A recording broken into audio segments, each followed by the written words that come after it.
Thinking about buying a house but aren't sure when due to the fallout of COVID-19? Today we're going to talk about timing the real estate market post-pandemic.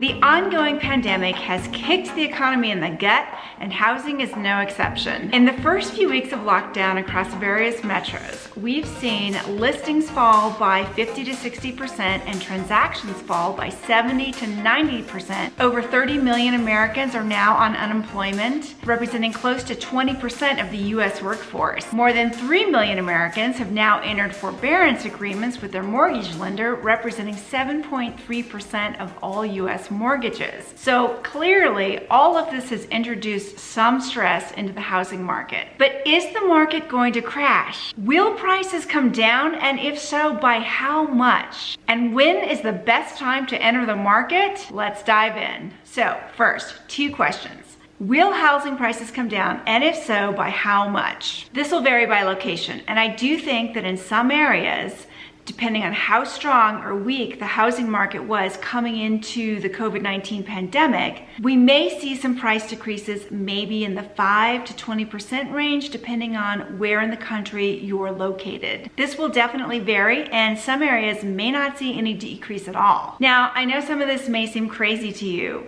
given all the sensational headlines and the housing crash panic videos coming out on YouTube every day. But I've done some extensive research on this topic, and there's more going on than what the headlines are covering. I did a whole video about it 2 weeks ago with charts and data and historical analysis. I'll put a link to that here. So if you haven't seen that video, you should really go watch that first. Now, the big question. When's the best time to enter the housing market post-COVID-19? This depends entirely on who you are and what you want to accomplish. There are essentially three types of residential buyers. There are the people who need a place to live long-term. I call these the regular people. There are the investors looking for cash flow. These are the people looking to rent places out. And then there are the speculators looking for appreciation. These are the flippers and short-term holders. Nobody wants to buy at the top and watch their investment go downhill. I've been there. It's no fun. Everybody wants to buy at the bottom and watch their money go up in value. I've been there too, and that's way more fun. The bulk of this video is going to address the concerns of the regular people because they are the largest cohort of buyers at 89% of the residential housing market.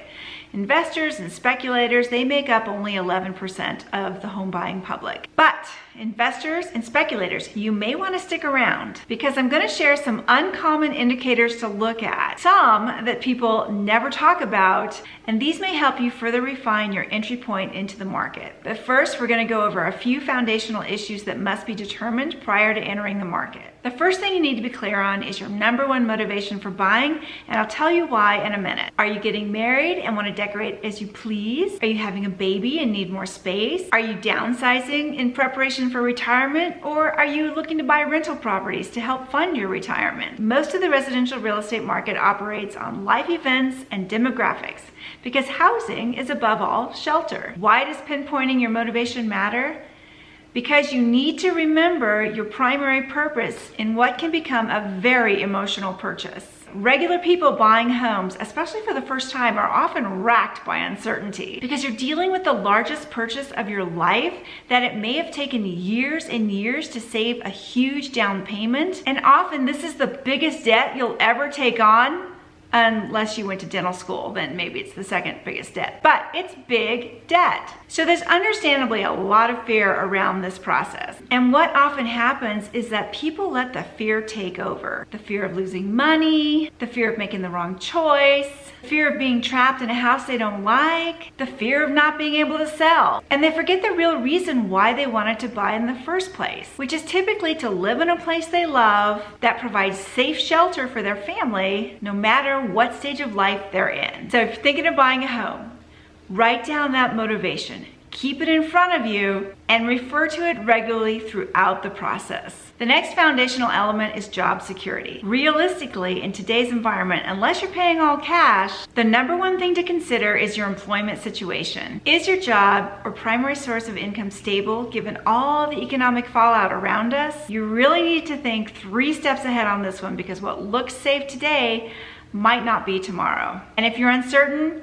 you really want to wait. But if you feel good about your income prospects, then call up your favorite lender, get pre-qualified, and really understand exactly what it is you can afford in the current environment. The next thing you need to think about is how long do you intend to own this property? Because if you're only going to be in it for 2 to 3 years, you really need to look very carefully at pricing and the cost to buy and the cost to sell on the other side. Renting is typically cheaper when you're on a shorter time frame, and there are tons of rent versus buy calculators online to help you determine the difference in cost. But if you're planning to be in the property for more than 5 years, currently the median is 10 in the US, buying can be cheaper, provides more stability, and gives you more freedom to do whatever you want with the property. Will there be a housing crash that substantially lowers prices in 2, 5, or more years?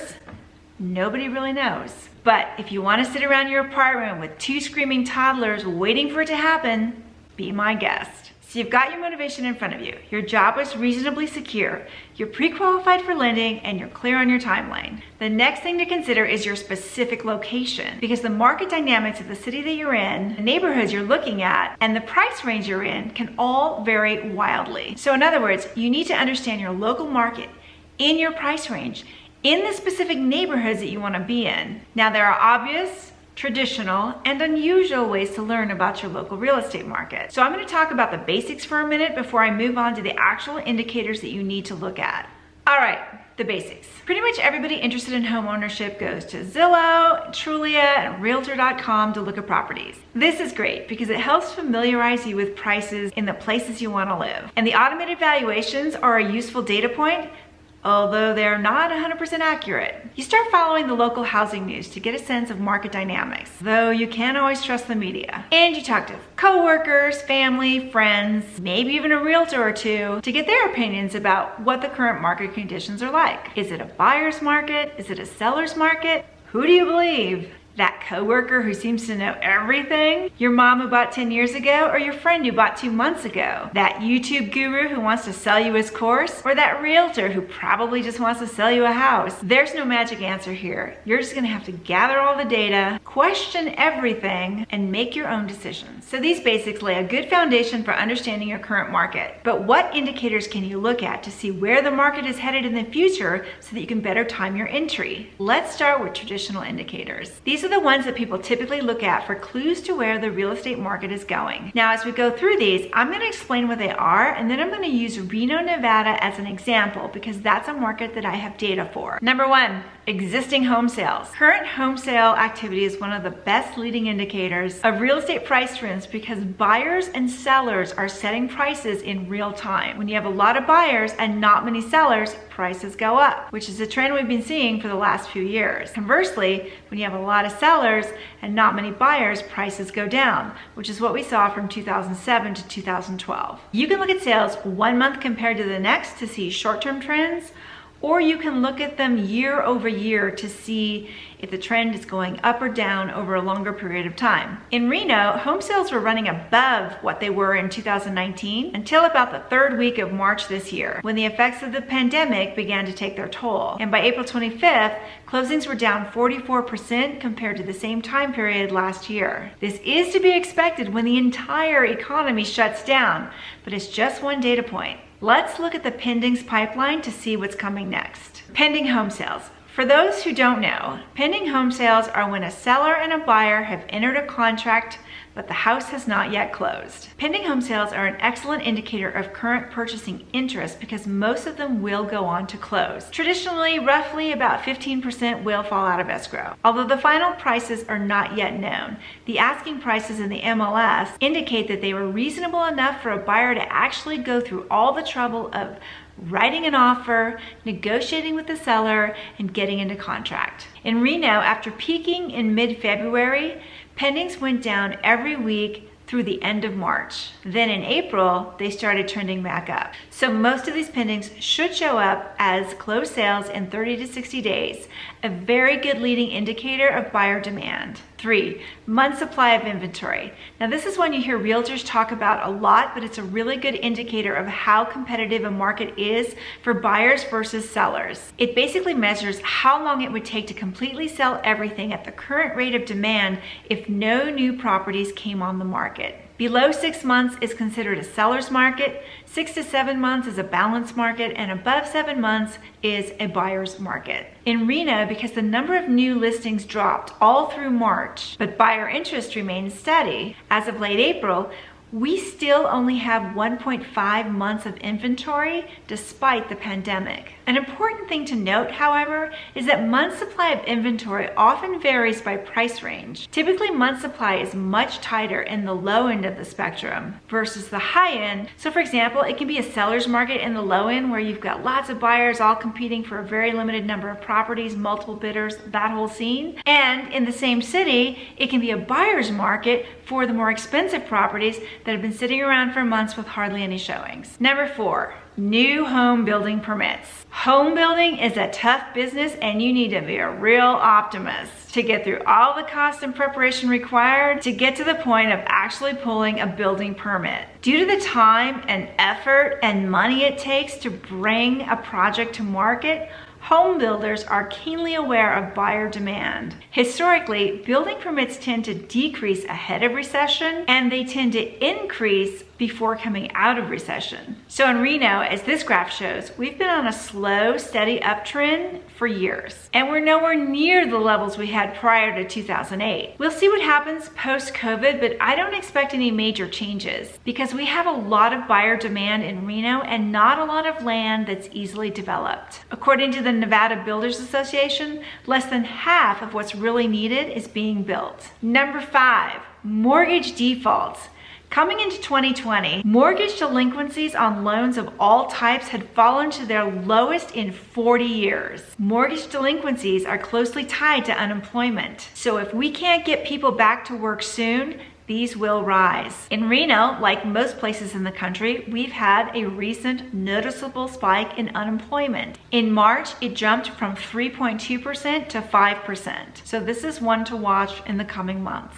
Currently, 7.3% of U.S. mortgages have entered forbearance. Once that forbearance period ends, and if they still can't pay, they will be motivated to sell, which may mean lower prices if buyer interest wanes. Or in the case of Reno, it may mean moving from an extreme seller's market into a more balanced market, depending on the dynamics of the buyers versus the sellers. Number 6, foreclosure sales. When foreclosures are rising, the demand for real estate is falling, and they tend to be a lagging indicator for market peaks. Pre-COVID, 1 in every 2,777 properties in the U.S. received a foreclosure filing in January 2020, according to Atom Data Solutions, and this number was trending down. In Reno, this graph illustrates how few we currently had coming into 2020 versus the Great Recession. However, post-COVID, this is one to watch in the next 8 to 18 months, and it will lag mortgage delinquencies. 7.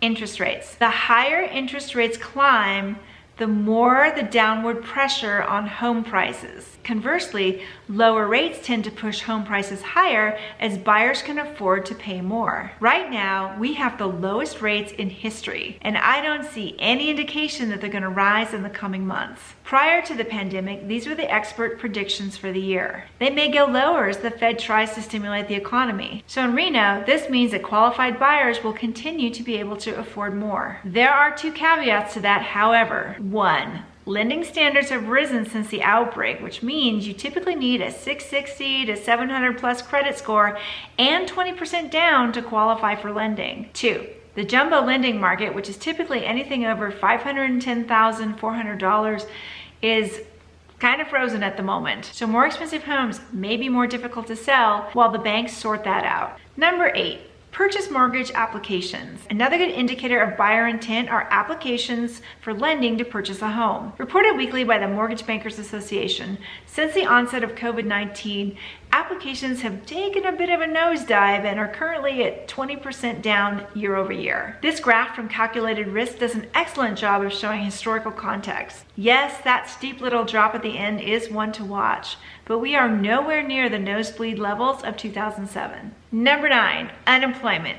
Believe it or not, unemployment is not 100% correlated to real estate because you have retirees buying and selling who no longer work, and you have people with the means to pay cash. That said, 86% of all home buyers use some kind of financing to purchase their house, according to NAR.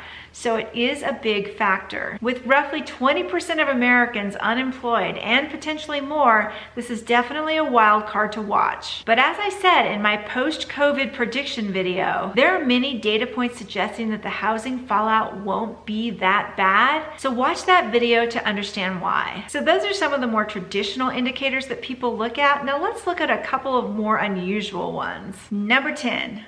Google Trends. One unusual way to gauge sentiment on the housing market is to head on over to Google Trends and see what people are searching for related to real estate. Here you can see that I'm comparing terms for buying, selling, forbearance, and the housing crash. Buying always has more traffic as new buyers come into the market and Google for answers about the buying process. Sellers have already been through it at least once before. But I think it's interesting to see how the gap between buyers and sellers has just been getting larger and larger over the years. This suggests more buyer interest, probably from millennials, which we'll get to in a minute. Number 11, portal traffic. Since 93% of all home buyers use the internet to search for homes, another interesting indicator to look at is real estate portal traffic. You can do this by using a free tool such as SimilarWeb, which I use to create this graph to compare Zillow traffic to Realtor.com. As you can see on the graph, it's normally fairly steady with a little seasonal variation.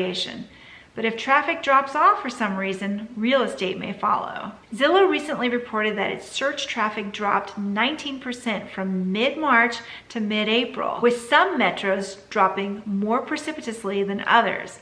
But it's since come back even stronger than before compared to this time last year. Number 12, demographics. This one is probably the most important indicator of what's to come in the housing market that we sometimes forget to think about. Remember, like I said in the beginning, real estate is driven by life events because shelter is a basic human need. For years, we've been hearing that millennials aren't buying because they have too much debt, or they don't have jobs, or they'd rather rent, and they prefer to travel the world. It's not their lifestyle. That's all changing. 72 million millennials, the largest generation ever, are getting older, they're getting married, they're having kids, and some are even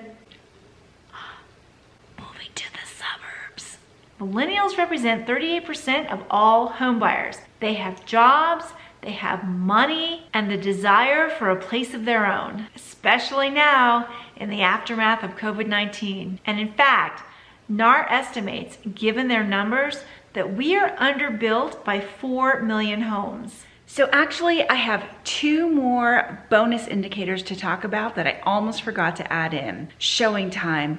Showing time is a software package used by many brokerages and MLSs across the United States, and they collect data on showing activity, which is a fantastic indicator of buyer intent. People normally go out and look at houses before they buy, and even in the era of COVID-19, they've introduced a virtual showing feature, so they're still tracking virtual showings across the US. And so as you can see in this graph here, the showings took a major dip right after the lockdown, but then they started to bottom out, and now they've started to come back up in sort of a check mark pattern. Now I'm looking at California's pattern because the Nevada pattern, I have to say, is a little bit flatter. I live in northern Nevada, and when you look at the whole state, that's a Las Vegas market driving our state result. And so where I live in Reno, our pattern is a lot more close to the California, which is why I'm showing it. I'll put a link to this page below, but you can go to any state in the nation and you can click on it to see what your state looks like in terms of showing appointments. This is just a great, unusual indicator of buyer interest in the market. The other indicator I want to mention is the number of new listings coming on the market. So when you put a new listing on the market, that is a lot of intent on the seller's part because they have gone out and found a real estate agent, they've signed a listing agreement, they've gone to all the trouble to get the house ready with pictures and cleaning up the yard and everything, and they've put it on the MLS. That indicates a high degree of intent. And while buyers drive demand, Sellers drive supply, and if you don't have supply, you're not going to have much of a market. So watching the number of listings coming on the market, especially post-COVID, is going to be really critical to see how this buyer and seller tug of war plays out. If we get a lot of listings and not as many buyers, prices will go down. And if we get a lot of buyers and not so many listings, prices are going to stay the same, and in some places they may continue to go up. So watch the number of new listings coming on into your market. In Reno, new listings have taken kind of a nosedive, and we're still waiting for them to recover. So those are the indicators to watch. When's the best time to enter the housing market? The answer is, it depends. It depends on who you are, what you're trying to accomplish, and what's your financial situation. Which is why so many people engage the services of professional realtors. Love them or hate them, they know their local markets and they can help you sort this out. But at least now you know the indicators to watch to help you make the best decision possible. So did I forget anything? Put your thoughts in the comments below. I'm Diane and I am a realtor with Chase International, an independent brokerage not affiliated with the bank. We are the leading brokerage in the Reno, Tahoe region, California and Nevada, with nearly $1.5 billion in annual sales. If you need help finding a trustworthy professional to help you anywhere in the nation, please reach out. I have an excellent network. Don't forget to like and subscribe, and I'll see you next time. Okay. Write down that number one motivation. Some are even, is your job or primary source of income not gonna evaporate in smoke? They'll lose to glowing teeth.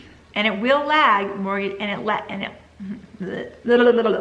I don't see any, yeah, more, so, why can't I talk? Yes, cutie, what do you need? Yeah. Can I lock him up? Or? No, I can't.